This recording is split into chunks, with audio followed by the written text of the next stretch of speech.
Listening to the Real Estate Financial Coach podcast, financial planning topics for real estate investors. So today's question that we're asking on the Real Estate Financial Coach podcast is, how do you choose your service model? That's a big question. I'm Dave Rowan. I'm here with Cynthia Meyer. Hi, Cynthia. How are you today? Dave, how are you?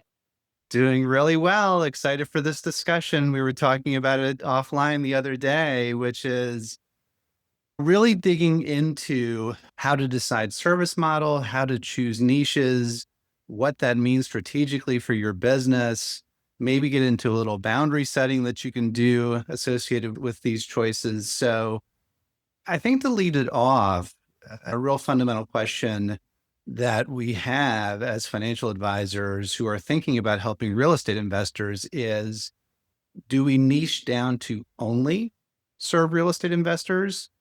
Or do we have it be one of several niches that we opt for? So talk about your decision-making in that process.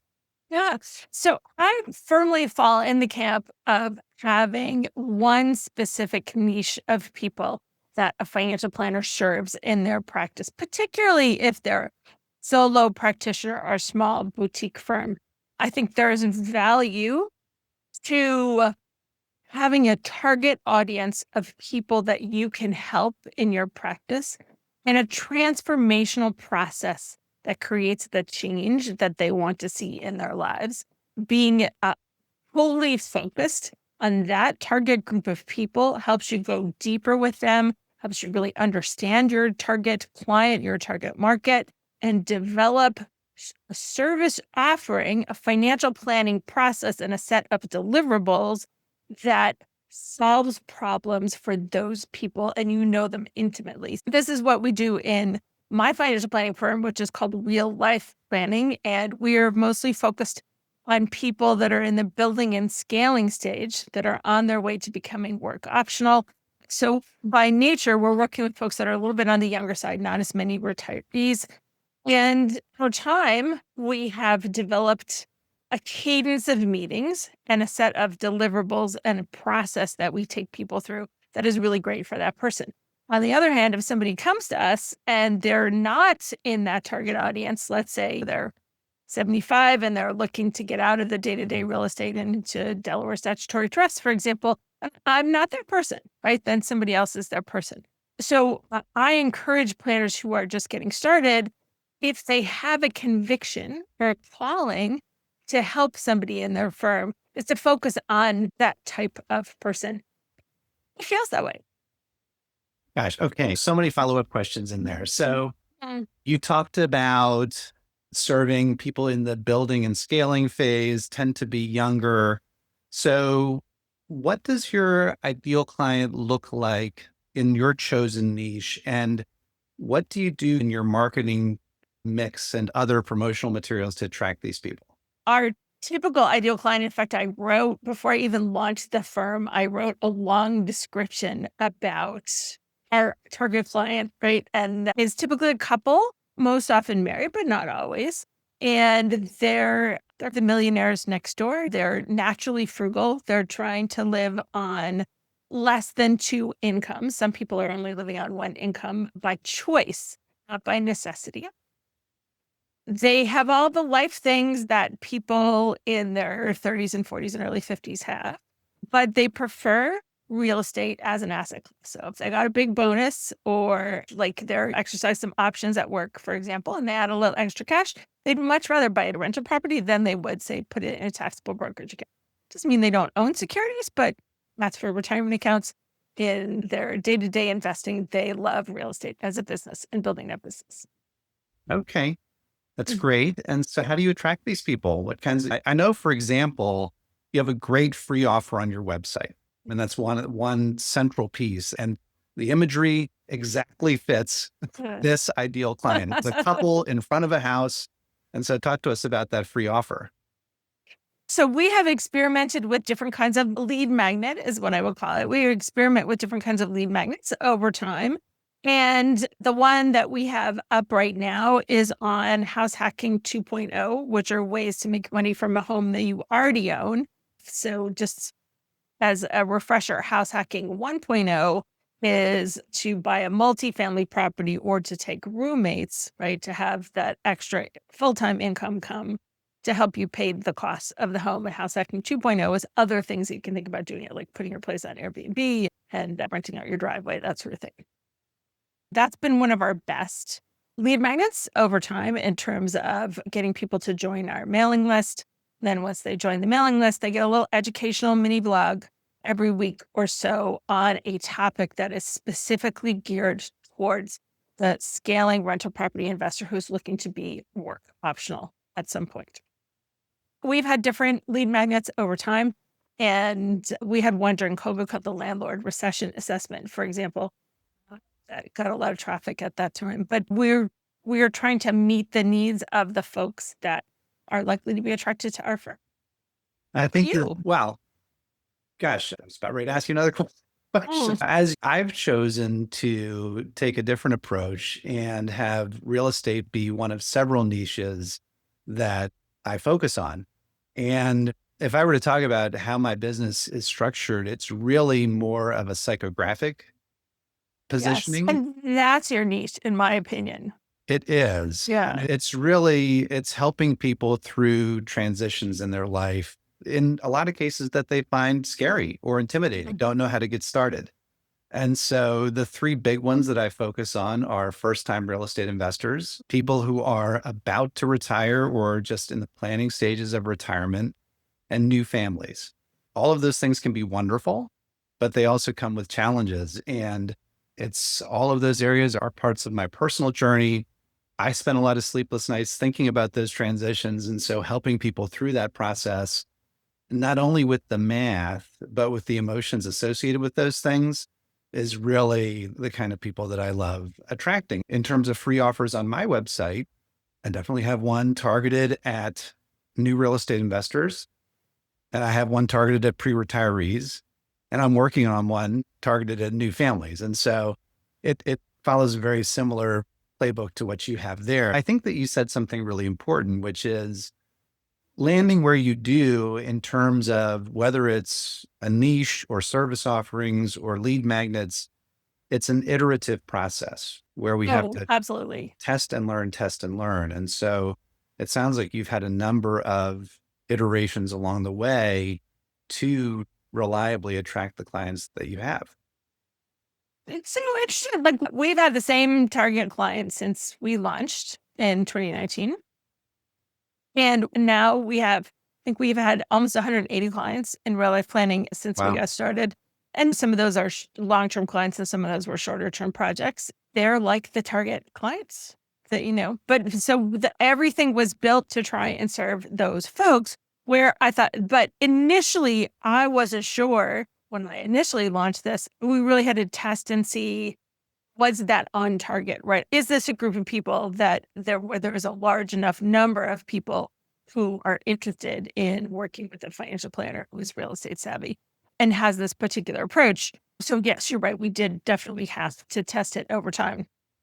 And there are, I would say personally, I like to think of myself as a financial mentor, as somebody who is coaching, who is offering financial planning guidance, who's occasionally giving advice. So most of the folks that I work with are a little bit younger than me, not everybody, but many. That fit my skill set, my life history, and all the financial planning and business and real estate experience business that I've felt like the right thing to do at this point in my life. Now, for somebody who was 30 and just getting started, that would be a harder market positioning to take, a harder service offering to offer, unless you were going to say help people with paying off their student loans or buying their first house. It just depends on that intersection of where you are and who you feel called to serve. And it seems to me, Dave, having known you for a while, that who you feel called to serve is more about like how you want to approach solving a problem that people have when they're in transition and they feel uncomfortable, and less of what we're doing here in real life planning, which is like very specific about being a real estate business owner. And Yes. both work really well. We They both have basic do. practices. Yeah. And that's the beauty of this whole thing. As owners, of Mhm. these financial planning firms, which presumably most of this audience is. And that is, we get to decide, right? Yeah, exactly. And you said a number of things there that I think are very important. It's this intersection of the life experiences that I have, the skill set that I think I can bring to bear. And this is important. This is Mhm. indeed a large enough addressable market that I can go after and serve. When you put those, and I guess adding a fourth, and I'm really passionate about it. Like I wake up excited to do these things in this space for these people and help them create the lives they're meant to lead. When you put those four elements together, what I've found is you essentially become a client magnet. We talked about lead magnets, but people sense your enthusiasm versus if it's, and again, I get it for people who are just starting out. Sometimes you are in a position where it's just, I'll take anybody who comes in the door just to get the reps and understanding here of being a financial planner. So not disparaging that at all, if that's the stage that you're in. But once you move past that stage and start really getting to the place that you're passionate about, people sense that and they're attracted to that.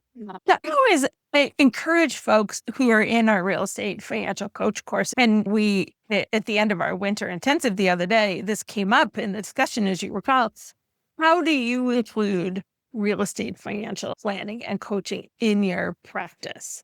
And there is a continuum between being wholly focused on real estate investors as a niche. We are in real life planning, like Scott Jensen is in Renovate Financial Planning, for example, our other co-founder, to doing what you do or what Maggie Beach does, who's one of the other instructors in the course, which is it's a key subject area that you offer lots of expertise and help on, but it isn't a requirement to be a client of your practice.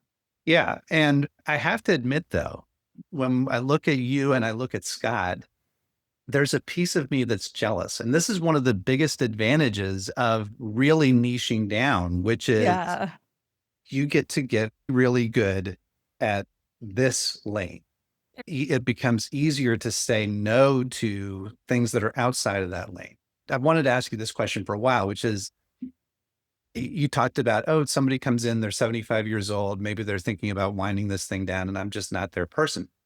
Have you ever broken your own rules and had it not go well? So taking a client that you were just like, this isn't quite a fit, but I'm going to take them anyway. And then it didn't turn out like I thought it might. Has that ever happened to you? Yeah. So I think that's really interesting. We do have, for example, we do have some retirees or early retirees or pre-retirees in our practice. There just aren't the majority of the clients in our practice. Because again, most of our folks they're looking to build and scale with the hopes of being eventually work optional. They're not necessarily work optional already, but about 20% of the clients that we have in our practice are professional real estate investors. And so for those folks who are professional real estate investors, and again, because there just aren't that many people doing what we do, Dave and I, for those folks, occasionally have people that are 1031 exchange into DSTs. I had a conversation with one this morning, in fact, about that. But that is not the focus of what we do. So we're really, in the case of that client, for example, we're coming at it from the standpoint of creating cash flow, creating their retirement cash flow, still running the other aspects of the rental properties and vacation properties that they have. But it's not the main area of focus in our firm. So in that case, we may stretch a little bit, but we generally don't bend. And so I have turned away leads that have come and said, oh, I'm looking to be securities focused and buy individual stocks and I don't like real estate. They're just not our people. It's you. Yeah. There have been instances where it ends up being, for example, almost my background is engineering and research and development. And somebody will come in with something and it's almost a technical curiosity of, oh, wow, that might be interesting to learn about. And then I go down this rabbit hole of trying to get up to speed in this area that I'm totally not familiar with. And I think that's, again, going back to what I mentioned a few minutes ago, one of the beauties of niching down is the world of financial planning is massive, right? There's what's covered in the CFP exam, which is massive. And there's actually being a financial planner, which is a couple orders of magnitude larger than that. the day-to-day actual practice of delivering sound financial advice as a fiduciary to our clients. And trying to be a master of all, you ultimately become a master of none of these things. And I think it's important to know like that intersection of what your life has prepared you to teach others, right? So what you have some personal experiential knowledge of, what you have practical training on, who you like to work with, right? And the transformation that you want to make for people. Interestingly, financial planning is one of the few professions where it's actually an advantage to be older.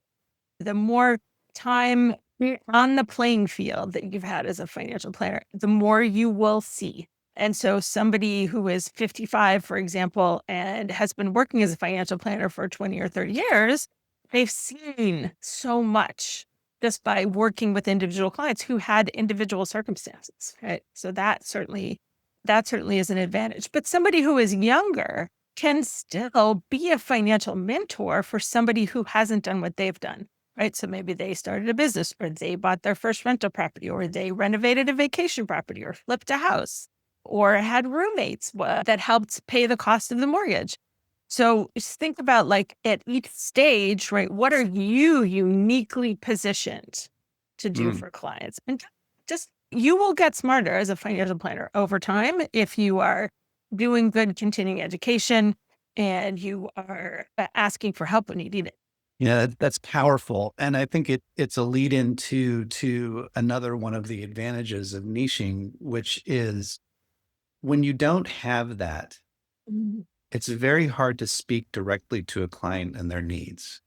It ends up being very general. Oh, I can help Mhm. with investments if you have tax issues, estate planning, comprehensive wealth management, all of these very general things that people don't really talk about. They talk about, gosh, how do I buy my first property?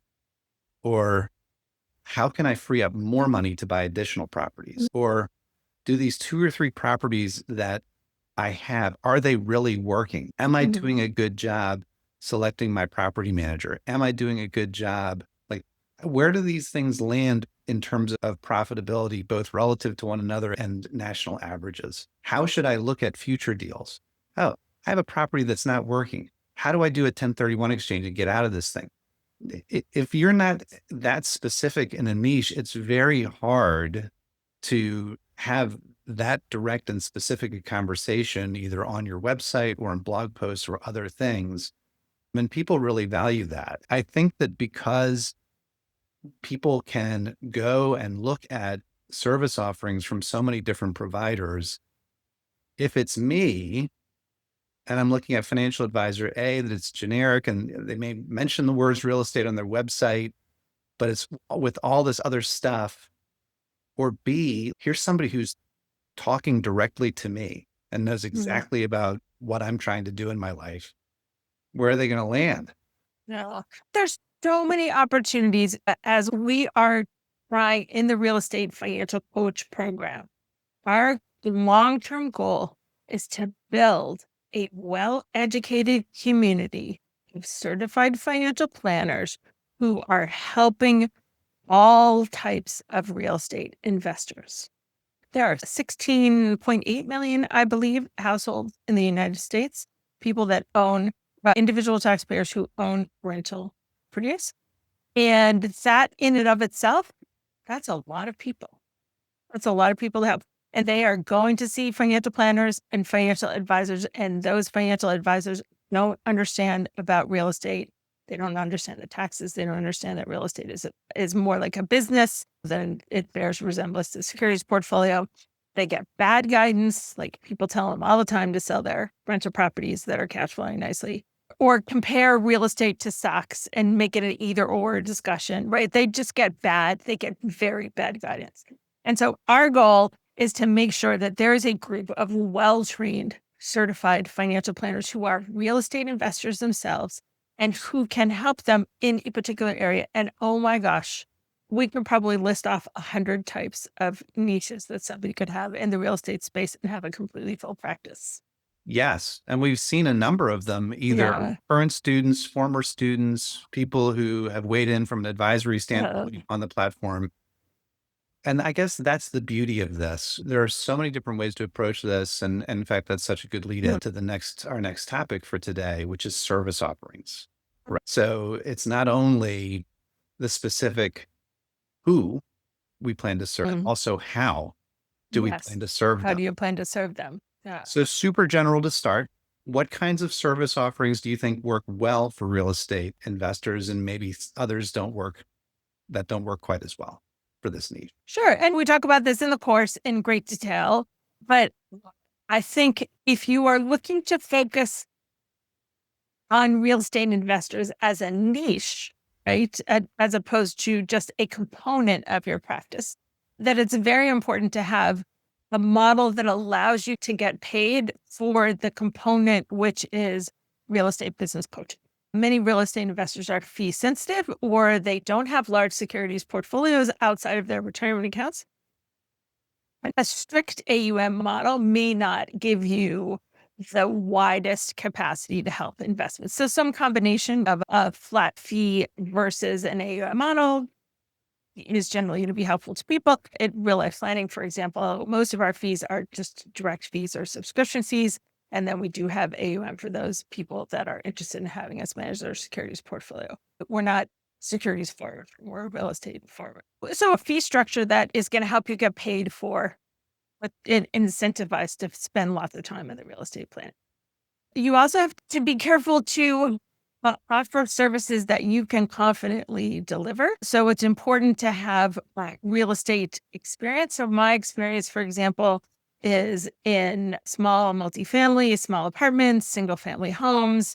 I can coach people on vacation properties, on taking a commercial loan, for example, but I have never developed a shopping mall, right? So I am not the financial planner for people who develop shopping malls for a living, right? So I don't buy tax liens, right? So this is not an area of my expertise, for example. I'm not a wholesaler. So thinking about where can you really help people? Because the consequences of being wrong are significant. You don't want to coach in the pro leagues if you've only got minor league experience. Yeah. Yeah. That makes a ton of sense. And again, it ends up being very liberating when you can Mm, just comfortably say to a prospective client, that's not something I have direct experience in. mm, I can point you toward people and resources that could be much more helpful.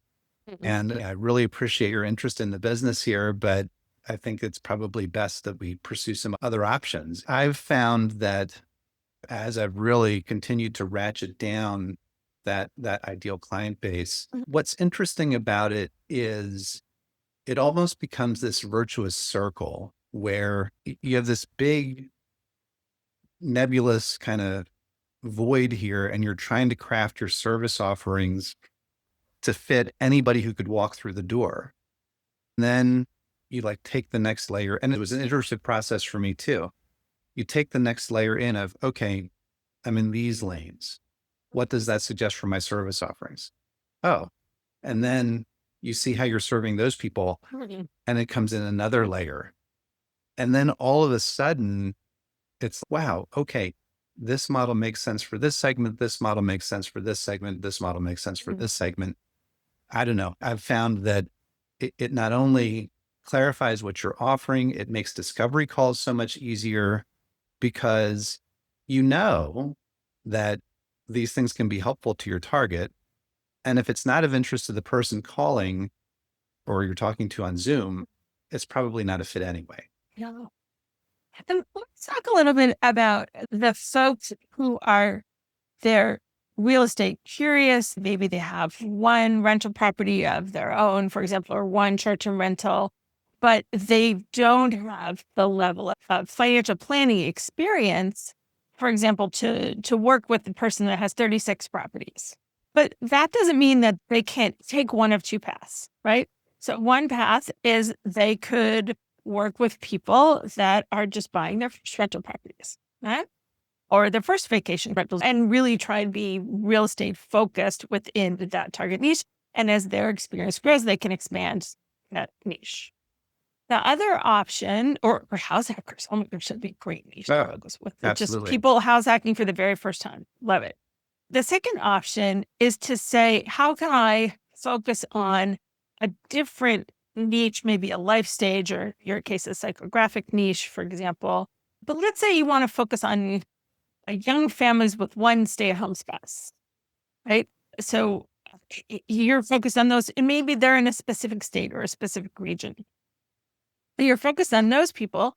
And then what you would do is you would create, those people may be interested in buying a rental property, but it's not the full focus of why they're coming to see you. And you may just have a real estate module to your financial planning process, right? Yes. So you can focus on real estate investors as a niche, or you can focus on another niche and just include real estate financial planning as a component to the financial planning process. So you could review their home, you could review their rental properties, you can put everything in a spreadsheet for them. Just your knowledge about rental property investing is going to be helpful to them. That's so powerful. And I'll tell you why I agree on the basis of what you said, but also, again, you had a very clear vision from the start of the founding of your firm of where it was landing in terms of it. That's my understanding anyway. Yes, but it took me a year to decide which of 3 or 4 directions I was going to go in, actually. Okay. We may come back to that. There are people that this kind of landing on a niche can be a years long journey as an advisor. And doing what you said, which is say offering real estate as a module, it's the kind of thing where in your marketing mix, there are things that you can shout about and then there's things that you can whisper. And the things that you're whispering can be little experiments that you're running and see who comes in the door. And if you like working with that group, and as you said, you grow your experience in the area, maybe you're buying more properties or doing more things, that whisper can actually eventually become the total basis of what you're doing. And yeah, we talk a lot about, it has to be exactly this way to be able to serve this community well. Definitely not. And the other thing that I think that we've discovered, and we talk about this in the course, when students come in, it's almost universal. When people find out that you serve real estate investors as a niche, it's, oh my gosh, you're a unicorn. I didn't even realize you existed. There are many of us, and I think we all, almost all of us, we know each other. And if you're feeling like, oh my gosh, every niche that I think about, somebody's already done and is doing it better, and how can I possibly compete? There's a lot of white space still within the real estate world. There is pretty much every other, if you're really specific about the type of person that you're serving and the problems that you want to solve for them, the fact that somebody has done it in another part of the country means that you could probably do it too. So like I mentioned that before I launched the firm, I went through a process where I thought, do I want to focus on one of the 4 areas that I thought I had some specific expertise to offer? And one was being a real estate business owner and knowing that there really wasn't much financial planning for real estate investors. My husband and I have been expats, so I thought maybe I should focus on corporate expats. The third area was when I was originally working in my career. I worked for a big private bank when I first got started. And so for 10 years, I was in the Bay Area in California, and I mostly did people with equity compensation or non-traded stock, Rule 144 stock, and I had a lot of experience in that. Well, did I want to go do that again? There's part of me that thought I just wanted to help professional women, right? Which is a very broad niche. And so I had to sort through that and say, pick one. The niche, in my opinion, the more specific that we can get about who our target clients are, better. Yeah. And we're coming toward the end of our time today. And I definitely went through a similar experience. One of the niches that I really wanted to attract was corporate employees who were working a side hustle and wanted to get out of their corporate jobs. And for whatever reason, that never materialized, but it's totally fine because, who I have ended up attracting, again, with this iterative process, test, learn, test, learn, test, learn, which is these people who are going through these other transitions in life, it's landed in a wonderful place. I think that's something too, which you have to be open to. You may set a target and it might not materialize. but pay attention to who is walking in the door. Why are they walking in the door? Obviously, if you have, I don't know, 20 prospect calls and end up getting 10 clients and you can't stand working with any of them, which never happens, but let's just say it did.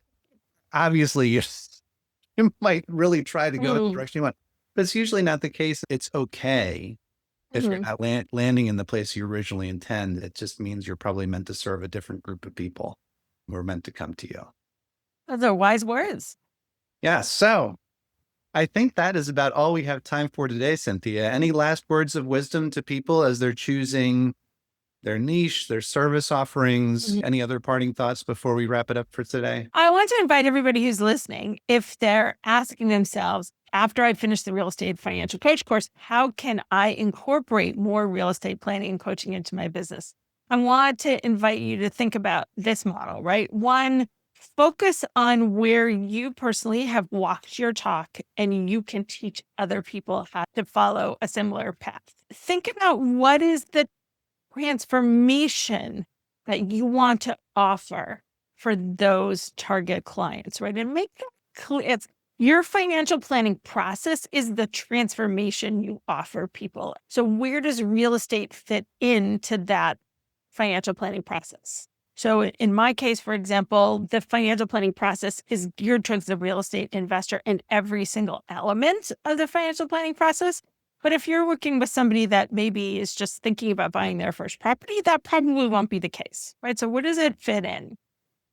And finally, think about how you can be productive and efficient and effective in delivering that process in a way that is repeatable and doesn't have to be customized. It can be repeatable across a large client base. So much great advice in that synopsis. Thank you so much, Cynthia, for spending time with me today in the Real Estate Financial Course podcast. And you talked about transformation. I think that's really our goal here, is also creating a transformation in the financial planning community and developing this coursework and doing this podcast to bring in more and better real estate focused clients into your practice. So thank you again, Cynthia. Such a great chat. Look forward to doing another one of these soon. See you next time.